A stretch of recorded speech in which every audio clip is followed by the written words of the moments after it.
Hey everybody, welcome to Business Insights with Matt Milia. I am super excited this week because we've got some of the greatest wealth managers that I know in my inner circle, in my sphere, in my network, and I know quite a bit of them. So that for these guys, you're going to be dealing and talking with some of the highest level individuals in the business that are going to help you leverage your wealth, help you leverage the accumulation of wealth, help you grow your portfolio. But before we talk anything about wealth and making more money and how to manage your money, first, let me go ahead and cue our intro. Welcome to Business Insights with Matt Milia. I'm your host, Matt Milia, and in this podcast, we'll talk about the real, raw, uncut business success secrets you won't find anywhere else. Follow my journey from entry level to CEO. We discuss real actionable items you can plug into your business right away. To subscribe to our weekly top tips, you can go to www.mattpodcast.com and join our community of elite high-level performers. And if you're interested in our inside sales company, you can go to www.appointmentstoday.com to jump on a free strategy call. And now, stay tuned for our podcast. All right. So everybody, I want to welcome John and Brandon. They are co-founders and wealth advisors at Afia Wealth Management. And guys, tell us a little bit about yourselves and your background. Thanks, Matt, so much for having us on today. My name's John. My name's John Siuda. I'm a wealth advisor and co-founder of Afia Wealth Management. I'll be celebrating my 1-year wedding anniversary here in 9 days to my beautiful wife, Ashley. We just got married last year. We have 2 cats and a dog. Thank you. And we actually just got back from Alabama about a week and a half ago. She just graduated from the university down there to pursue becoming a registered dietitian. Prior to founding the new company, I previously worked in insurance, the property and casualty, life and health for 3 years, and then switched over to a new firm focused on financial services for the last 3.5 years. That's actually where I met my business partner, Brandon, during our training. We'd actually started on the same day together. Nice. How about you, Brandon? Tell us a little bit about yourself and your background. Yeah, thank you, Matt. Again, pleasure to be here. Really appreciate the opportunity. As you mentioned, Brandon Clemens, co-founder, wealth advisor here at Afia Wealth Management. Me and my wife, we live in North Ridgeville. Her name's Amber. We actually just celebrated our 12 years of being together with 4 of marriage yesterday. We have, thank you so much. We have our little son, 10-month-old Carter, 2 dogs, Tucker and Lily, and a little one on the way. So yeah, we didn't space those little babies out appropriately. So we're going to have 2 little ones under the age of 2, which will be super exciting. We're very excited about that stage of our life. Awesome. And then, yeah, professionally, been in the financial service industry for 10 years, had stints in debt collection, worked with a major bank in their wealth management division, and previously was at a major wirehouse handling clients' portfolios when it comes to the investment management side. Nice. Awesome. Well, so for both of you guys, I mean, of course, you worked in the same brokerage together, in the same place. What can you tell us about the company that you guys have just started off, Afia here? What can you tell us about the company?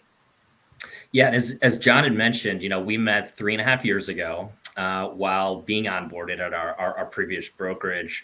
And, we knew very quickly that our skill sets aligned and that, inevitably we would be creating our independent firm together. We just didn't know when that was going to happen in our process. So as we continued to, understand each other and how we served our clients, that very much aligned in just our general philosophy of what we see and what we feel is best for our clients in the end. That took us down the path of due diligence and really taking the time to understand what are the options in the independent financial planning space and how do we leverage that gap of being in an existing firm, potentially putting a business together, and then inevitably going into an ensemble as we work with our clients together in creating Afia in throughout that process in time. So it was a lot of time and effort that came to creating our firm. And in the end, we wanted to create Afia as a comprehensive financial planning firm that would help our clients really alleviate their financial stresses that come in life. Love it. Love it. Yeah, and to kind of piggyback off of Brandon there, we started the firm because we wanted to provide more value to our clients than what we were able to previously at our other firm, and offer just a one-stop shop for all their financial needs. Having the autonomy to make business decisions for our company rather than being told, from top-down corporate, that was a huge factor in our decision to make the move. We got into the business to help people first and foremost, and we understand that money is a huge part of people's lives, and far too often it's a source of stress and anxiety for them. It's the last thing that runs through their mind when they're laying their head down on their pillow trying to fall asleep at night. So our job is to eliminate those headaches for our clients. We focus on the comprehensive plan, reviewing items such as their insurance coverages for their property and casualty, ensuring that, God forbid they were to get in an accident, they have the proper liability limits, and, reviewing those, making sure that they're not paying too much, especially in the environment that we're in. We're trying to help clients cut costs and save every dollar that they possibly can. Worst case scenario, something happens to them, making sure that they have all their estate documents in place, and then just creating a sound financial plan surrounding all that for not only their short-term, but their long-term goals as well. Love it. Love it. Skill set alignment. I want to go back to that, what Brandon said. Your skill sets aligned. And this is business insights. So very important, because when we talk about skill sets and alignment, what is it that made your skill set? So I guess when I hear the word skill set alignment, I think of it in two different ways, where John is really great. Brandon, you're also really great. Or Brandon, where you're really great, John is not so great. And so I look at, there's a couple of different sets of alignment. And then, of course, areas that maybe John is really great at, you're not so great at. So like when you say skill set alignments, and again, there's so many things that we as business owners have to realize that we're not experts and amazing at every little nuance of every little thing that we do. Sometimes there's someone that complements us so good that it just fills in the blanks. What did you mean by skill set alignment? Yeah, and I think you touched on it, again, having that two different ways that you can look at it. And our relationship is very much that yin and yang. We definitely add value to each other's, we'll call it downside. In what we do. John is a connector, a networker. I mean, he knows and can walk into a room and 5 people will come up and, shake his hand and say hello. I find my strengths being on the analytical side and the technical, aspects of what we do, and being able to run through information and really, provide insights around, hey, this is what we need to look at. And then we come together in those instances and are able to, again, really deliver that value in whatever we're trying to do, whether it's focusing on our business or our client relationships. But yeah, I think it's definitely that yin and yang aspect. How about yourself, John? Yeah, I would agree 100% with that. Like Brandon said, he's more the technical. He loves to kind of dive deep into that. That's not where I find a lot of joy. I'm more, kind of the relationship builder. I love talking to people, kind of really understanding their story and getting to know them on a personal level. And, as we were when we initially had our first conversation about, let's go independent, we started to find that our ideas and our ideology was very cohesive, that, he would be thinking something and then I would be thinking it. And then the next day we both bring it up to each other. We're like, we were just thinking about this last night. So, we kind of find ourselves always on the same page. While there may be disagreements in, building a business with a partner, we kind of strive to always talk through those and, look at every scenario and situation. Because, at the end of the day, it's a partnership. We're here to build each other up while building our business up.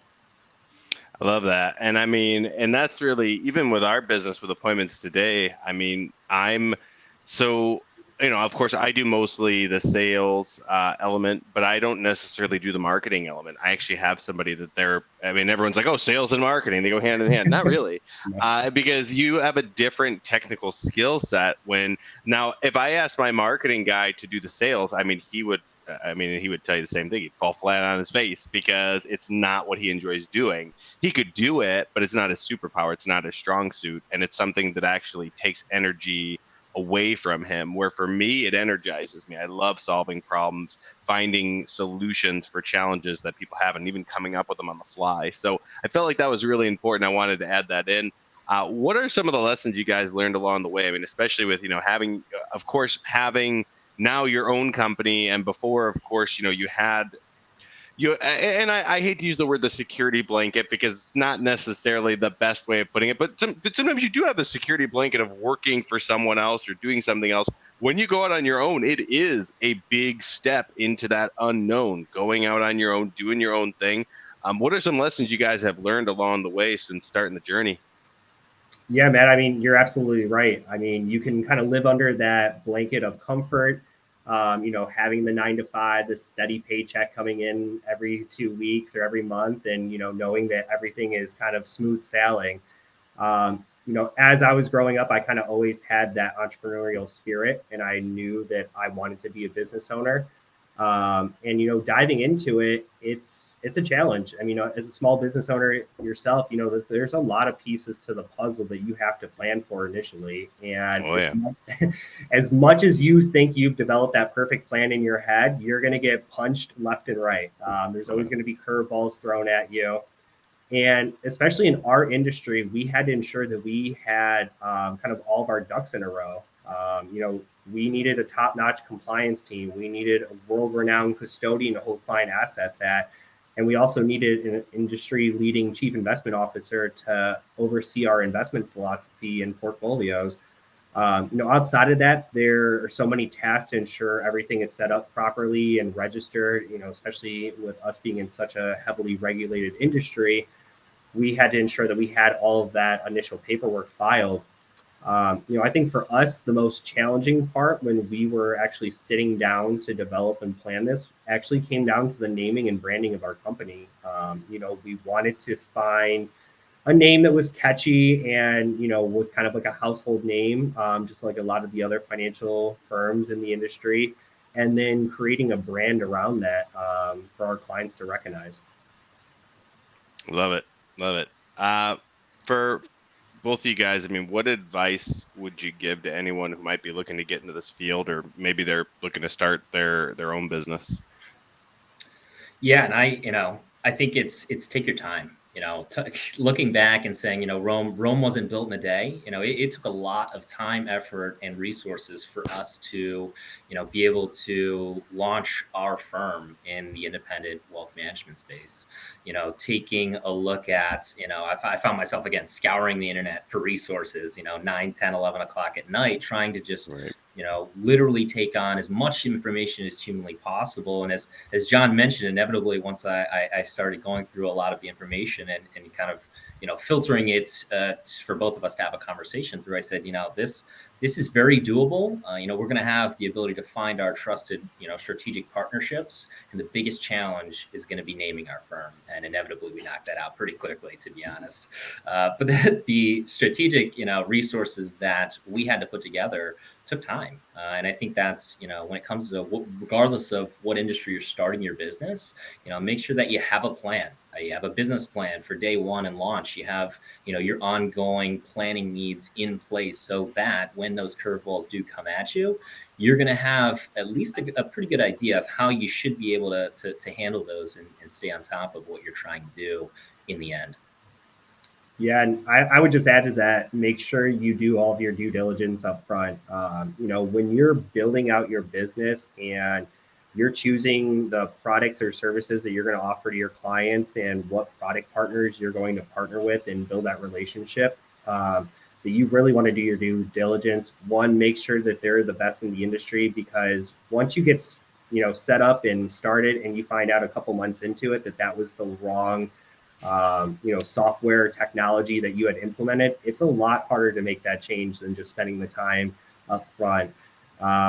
And then, I would always say, like I said earlier, there's always going to be curveballs thrown at you. You just have to make sure that you have a plan to overcome them and you act accordingly in a timely manner. Always be prepared for the unexpected. And, remember that the effort that you put in today is what you will get out of it in the future. And, you know, I mean, it's a great point you guys brought up. I mean, and I believe I always look at it as we're paid in direct proportion to the how large the problems are that we're solving. Mm-hmm. And one of the things that for us, I mean, in our business with inside sales, you know, hiring inside sales representatives for companies that are looking to grow, we've got testing platforms, different software, different tests that people actually have to go and pass the test with a passing score. It gives them personality profiles. It gives them aptitude. There's so many different things. And when it comes to finding the right person or the right people or the right strategy to build around, you've got to have it. You have to have some fail safes in place. And I know, you know, based on what you guys have said, I mean, in looking at, you brought up a couple of times the name of your company and what, you know, I think of Afia, I think of like affluence, I think of an affinity. Is that what was? And I know we didn't go over this, but I am curious since you guys brought it up. What was kind of the thought process with the naming convention? Because I think of affluence, I think of affinity, I think of. I mean, I also think of Alfa Romeo, which is a really nice car. But it was just like these little ideas of like, what were the thoughts behind the naming? Yeah, so Brandon and myself were kind of just sitting there, and we were throwing a bunch of names out, and then we headed home, and I I didn't want to go to bed that night before I had a great idea for a name. So I'm sitting on the couch, just kind of throwing around acronyms, and I put AFIA, and I was throwing out different terms and trying to rearrange them, and that's where I came up with Afia, and it had initially stood for Affluent Financial Investment Advisors. Hey, I was right. Yeah, you're right there. Good. And then I said it to Brandon. We kind of let it roll off the tongue and marinated on it. And we're like, actually, that's a very catchy name. It kind of encompasses what we do and the brand of our company. And we started to kind of do some more research on it. And it's actually an Arabic meaning that means to rid one of their problems. So we view it as FIA is the way that we're able to help clients rid them of their financial headaches. So I love it. I love it. And you know, it's funny when I was writing it out phonetically, a fee, huh? Thinking like a fee, huh? yeah. See, it's not, but here's the thing. When you are working with a great group of people like yourselves, it's not a fee. It is a investment. So looking at it, it's almost, and it's great because I thought of affluence. I thought of, hey, it's not a fee to work with you because of the fact that you guys are making people money. You're helping them manage their wealth. You're helping them keep that stability. And that's so vital. And for everyone that's watching, by the way, I want to make sure that I throw this out there as well. If you need help in the financial sector, the financial space, you've got questions, concerns, maybe you want to find some great tax strategies or shelters, reach out to these guys. They know their stuff inside and out. Which, speaking of taxes, can you guys tell me a little bit about tax sensitive solutions that you have in place for high net worth clients? What do you guys do as far as that goes? Yeah, absolutely. We'll both kind of touch on this. First, it's kind of us sitting down with the client and analyzing the whole picture. We're not going to go in here and just say you should do this, do that without knowing every piece of that puzzle. We work with some of our high net worth clients. They are real estate investors as well. So we kind of help them develop an exit strategy surrounding that. Do they plan to pass these properties on to beneficiaries? Are they looking to sell a portfolio and scale that up and roll the profits into a 1031 exchange to defer their capital gains? We look at other options as far as their investments. Does it make sense to convert some of their tax deferred retirement accounts over to Roth accounts so that they won't pay taxes on them in the future? We analyze all those scenarios to see if it makes sense in each individual case. We also ensure that they're taking advantage of every contribution possible to help lower their taxable income year end. And it's just not a year end strategy. We develop a plan. We work hand in hand with their trusted CPA to ensure that it's a year round tax planning rather than just a 1 month event. Awesome. Yeah, and I'll go a little further in talking about, some of the other strategies that we really think about. As John mentioned, it's really, it's a case by case basis in how we look at presenting these types of solutions. But, making sure to understand when we would utilize qualified charitable distributions for clients that are over 70, 70 and a half, 72, depending on when their required minimum distribution age is, and being able to alleviate some of that that taxable situation that is mandated for them. When it makes sense to utilize donor advised funds. We're in a very charitable giving world that we live in, specifically here in the US. And, making sure that you're utilizing those tax efficient strategies to be able to provide charitable giving as well as an incentive from a taxation standpoint, making sure those are set up appropriately and properly are key in how we're able to continuously add value in that space. And lastly is the tax efficient investments. We find more often than not that our new prospective client portfolios we're analyzing have investments inside of them that are being taxed at a larger rate based on just what that potential investment vehicle that they're investing in is, and making sure that you're adequately and appropriately positioned to create tax sensitive investment vehicles is key for those unexpected or unplanned tax bills that you could see with some other investment vehicles. Great. That's amazing. I mean, you guys obviously have not just a grasp on this, you guys have this mastered, which is amazing. And that in itself is so helpful for everyone. So again, guys, for everyone that's watching, again, you can reach out to these guys at 440-397-4188, or you can go to info@afiawealth.com. And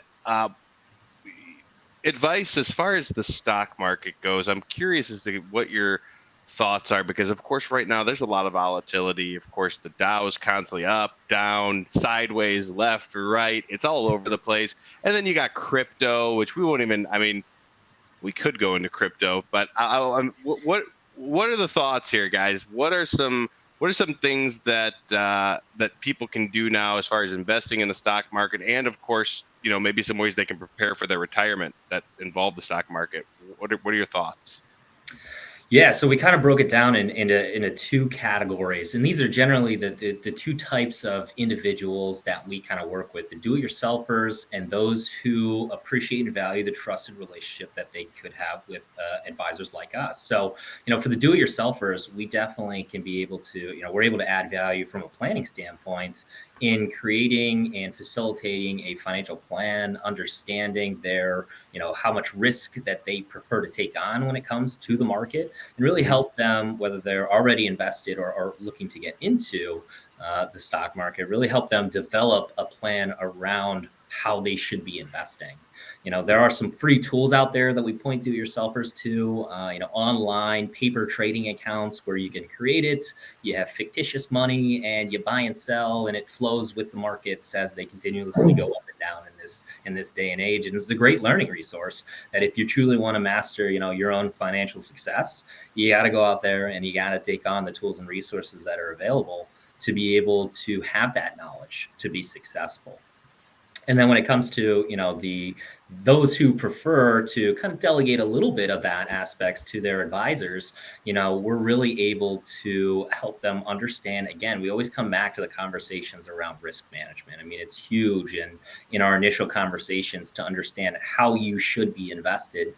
And specifically in this market, like you mentioned, it's up, down, sideways, doesn't matter what day, left, right, wars, supply chain, Congress, you name it, it's happening right now. So making sure that, we understand our clients or prospective clients' risk tolerance is the first step in every conversation that we have, because there's nothing worse than you getting a random, Twitter advice from someone who says, buy this stock, it's going to explode. And then you do it and you lose a bunch of money and then you don't feel really great inside. So we try to navigate that by having a really in-depth conversation around risk management and why it's so important in our business. Well, so, and as far as the retirement element goes to it, obviously, and again, this is something I've heard from over the years. I mean, you tell people to get a little less risky once they get closer to retirement. Is that sort of how it starts, where they're more aggressive in the beginning, or aggressive and then aggressively conservative. I don't know what the terminology is, but are they when they're investing?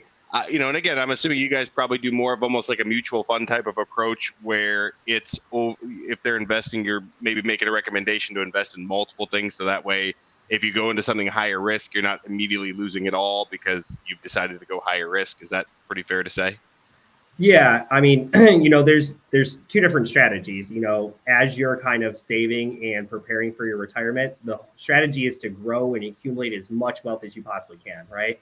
As you get to the later years of closing in on retirement, we're going to start to de-risk your portfolio. You don't need to take as much risk and chase as high a rate of returns. Once you get to retirement, the strategy is completely different. Now it's all about retirement income. It's preserving what you have worked so hard for over those years to ensure that it's there, and then flip the switch and make sure that those investments are going to start paying you back dividends and retirement income to help supplement your paycheck each month.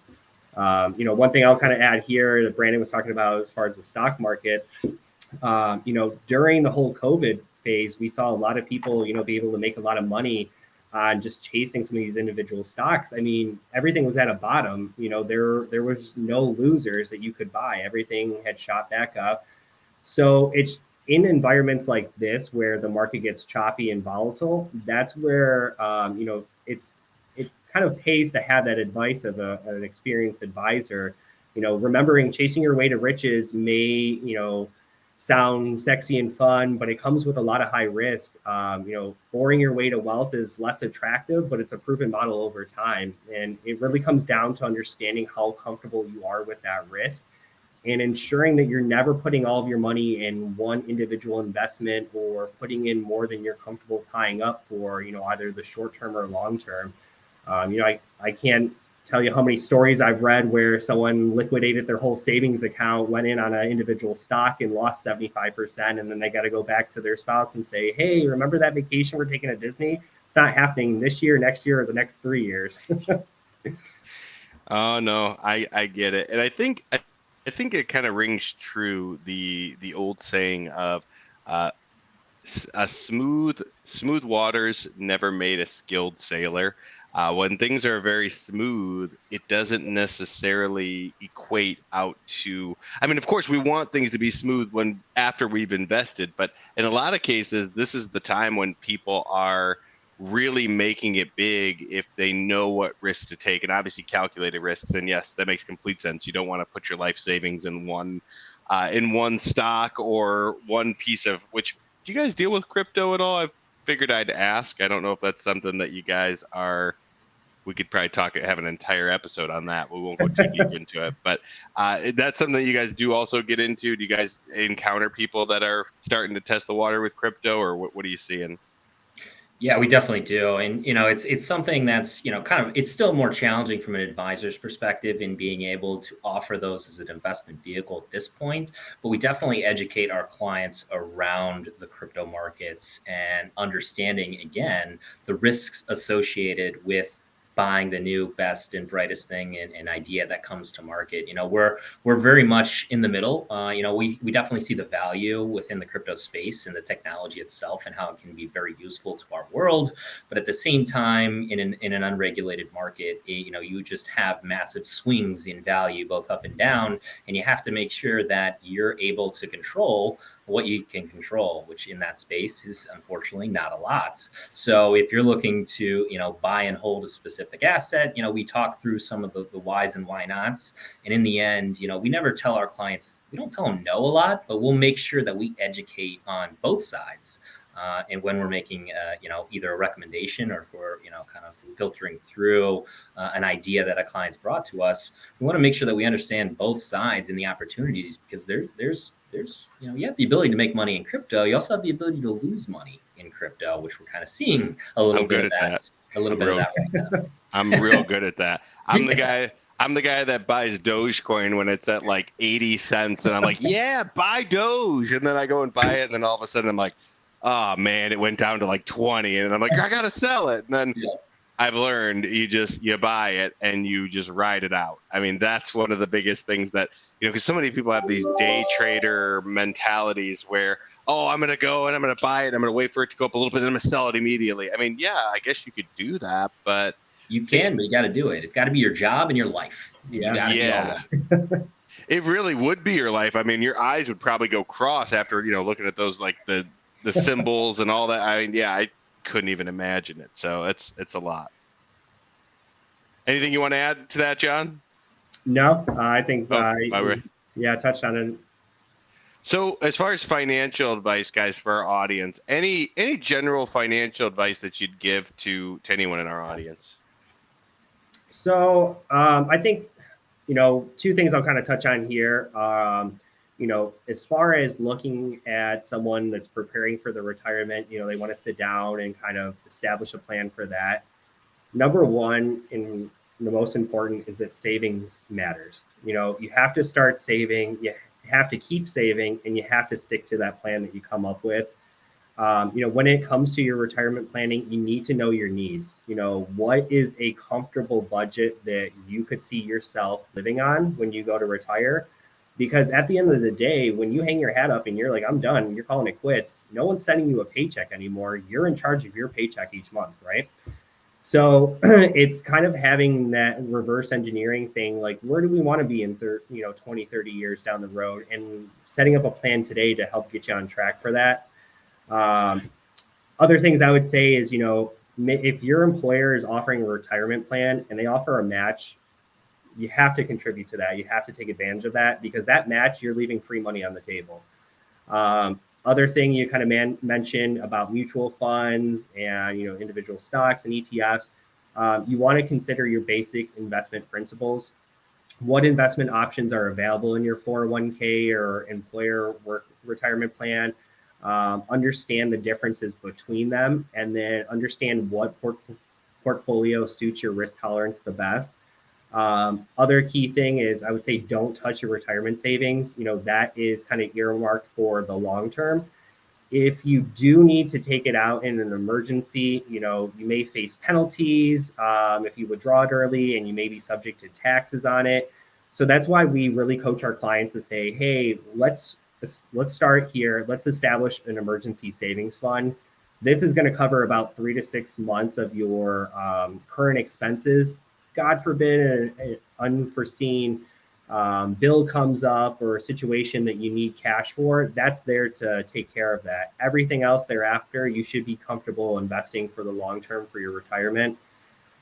Make sure that you're putting money into individual retirement accounts outside of your employer. Clients can establish a Roth IRA or traditional IRA based on what's most suitable for their tax situation. They can set up brokerage accounts as additional vehicles to stash away extra savings. And then I think, as far as like the general financial advice, it's, don't try to time the market. It's not about timing it. Rather, the focus is how much time you spend in the market. There's countless studies and facts out there to prove that when you get emotional, that's when you start to have the largest losses. Because in the environment we're in right now, none of that is a realized loss until you click sell. And what we've found is that investors that follow their emotions and try to time the market, they actually come out about, I think it's a 6% lower rate of return than working with an advisor or just investing in the long term. And there's a reason that they say that the compound interest is the eighth wonder of the world.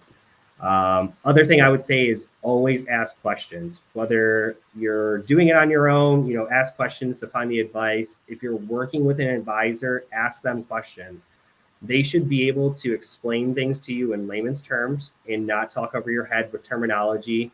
Our clients, they're more focused on how much we care about them and their financial future and their well-being, rather than how much industry jargon we're spitting up at them and throwing at them during meetings. And then also, if you're working with an advisor, ensure that advisor is 100% transparent about their costs and fees associated with working with them.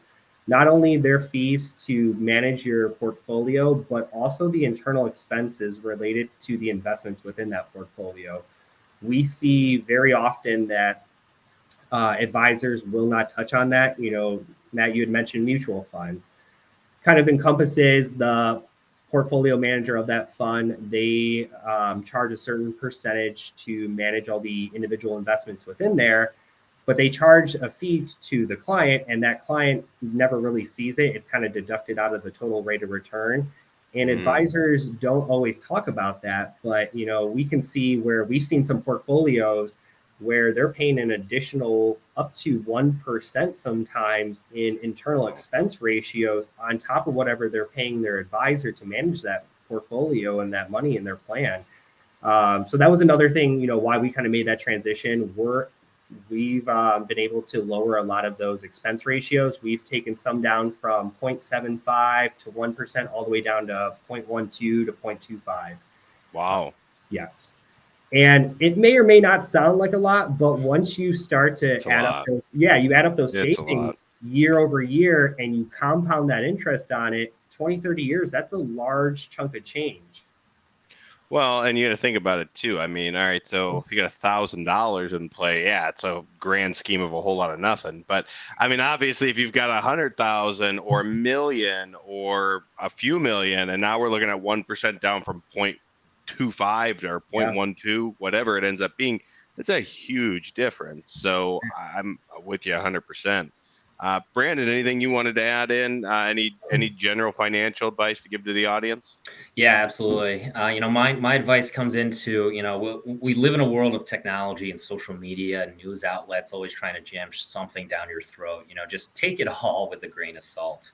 Whatever you see here, do your due diligence, look at the back end, understand what they're saying, but really why are they telling you to do this? We find really in the financial sector, people on the talking heads on TV always trying to push, one stock or the other, this new, different investment idea. Just make sure that's appropriate for you. And again, in a market where, we're really seeing lots of volatility, lots of ups and downs, understand why they want you to continue to view whatever show that you're watching.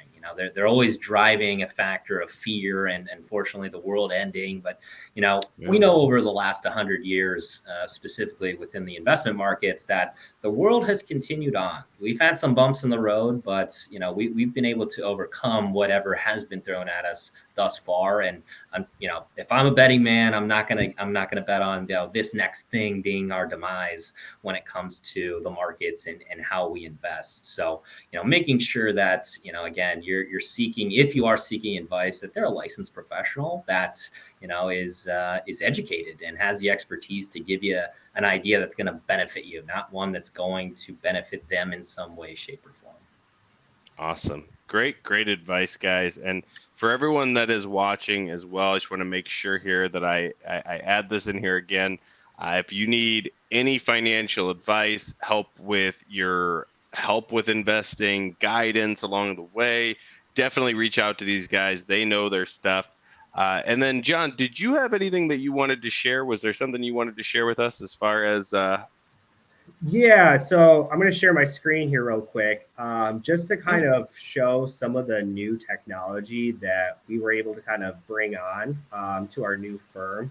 I think this is some. What was that? I like new technology. Yeah, and I think this is something, Brandon and myself, this is where we can kind of nerd out and go down a lot of rabbit holes and spend a lot of time in here, but it kind of offers that additional value, to our clients. We made the decision to start our own firm. And as we mentioned, we wanted to provide more value for our clients. And, we were able to partner with some of the industry leaders to bring some of the advanced technology to our clients and to our firm to help them better plan for their future. For example, here, one of the pieces I'm going to show you is that we have the ability to stress test current portfolios for our clients and prospects. Wow. So if we're having a free consultation with a potential client, we can sit down, take their portfolio that they have with their current advisor, we'll upload it in here, and what we'll do is we'll stress test it. We'll show them, hey, what are their holdings look like? As far as equity to fixed income, what's the potential downside and upside for the next 5 years outlook? And this is where we really, really want to focus right now, especially in the markets that we're in with all the volatility and choppiness, is saying, hey, in the next 5 years, this potentially could go down here. We want to make sure that that's the lowest number possible while we're maximizing this green arrow for the best rate of return. We're taking a look and seeing how diversified is this portfolio. We're looking at the expense ratio of it. Again, here's the 0.12. Are they paying a lot in high fees? Are they low on the fees for the expense ratio? What industries are they in? How diversified are they between value, blending, growth? So this is where we can kind of do some of that more in-depth planning. And then we kind of take it a step further, and this is what we really like is, while there is no crystal ball when it comes to investing, we're able to kind of stress test this, and we can kind of talk about any current news topic that our client is hearing in the headlines today. So, let's talk about the Fed roulette, and let's say that they make a policy mistake. Well, what if the Fed had a serious error in attempting to combat inflation and while not trying to kill growth? We can upload their portfolio, whether they're a prospect or client, and say, if this happens, and you'll see right here, the progress meter that we're 66% of the way through, this is them actually pricing it into the market. We can tell them that in the next 12 months, your portfolio could potentially go down 6.5%, and have that in-depth conversation with them and say, is this something that you can stomach seeing? Is this something that's going to derail your long-term plan towards retirement? Is this something that we need to make a short-term adjustment to overcome, or are we still on track for the long term? We can look at the best case scenario. What if everything goes to plan and everything comes out on top? Well, then that's going to be great for the client. But what if we have, a 2018 scenario? We can look at best case, in between, worst case, and then what we call our black swan events, where we definitely don't want that to happen. But you'll see that we can talk about anything here. You want to talk about crypto, you want to talk about oil prices, past crashes, inflation, US housing, the trade war. These are constantly updated in our system on a weekly basis, and they're priced into the market on a daily basis. So I think this is where when we say that we do the holistic approach for our clients and we really add value to them, is that this is where we are right now. For example, we'll say the hot housing market. Well, this has already been fully priced into the market, because the way the market works is that we price in current events and future events into the pricing that it's trading at today. So this is already complete. You'll see that it had a great effect on the market, but we're now in this yield shock where the Fed is forced to raise interest rates due to inflation, and it's hurting the mortgage affordability for home buyers. So, if you think of it, if you have 100 people that want to buy a home and you only have 80 homes for sale, you got to somehow convince those 20 home buyers that now is not the time that they want to buy. So what do? We raise the prices of the homes. We raise interest rates to try to price out some of that demand. That way supply can catch back up and we can kind of even it out. It's kind of the Fed and government's nice term of saying cooling down the market, if you will. But we're pricing that into the market right now. That US yield there, we're about 77% into it. So like I said, we can run through any scenario that a client has fear of, whether it be retail, looking at, hey, in-store sales rebound, or we have prolonged unemployment. We can price all this into the market here. So that's just something that we were super excited to be able to offer our clients. And, we think that it's, 100% relevant to kind of helping them talk through what's going on with the market, rather just giving general advice and saying, hey, we're invested for the long term here, which we certainly are, but we're able to kind of go more in depth with the conversation, help them better plan for not only today, but the long-term future. I think the most important thing too is that a lot of times people are visual learners. So if you don't give them something that they can visually wrap their mind around, you can sit here and you can tell someone, hey, you should invest in this, look at this, do this. But if they can't wrap their mind around it, they can't conceptualize it, they can't actually see, not that they're sitting there studying graphs, charts, and behaviors, but it's easier for them when you can say, hey, look at the numbers here, look at what it's showing, these are things that people can see real time, and it gives them I mean, it's almost, I mean, none of us have a crystal ball, of course, but this almost is like a crystal ball. I mean, it's amazing. So there's a huge opportunity there to really help people navigate, uncertain markets and uncertain territory. So definitely thank you so much for sharing that. That's awesome. Yeah, I'm glad you said that, because that's kind of always my line of faith. There is no crystal ball to predict the future. It certainly allows us to kind of get close to it. Right. And then, one other thing I just want to kind of touch on, working with an advisor during times like this, during the bad markets, that's when your advisor really earns their keeps to be your advisor. We experienced this during 2020 when COVID was happening. When the market's down, that phone feels like it weighs 100 pounds. It's the hardest thing to pick up and call the client and say, hey, like, we're losing money.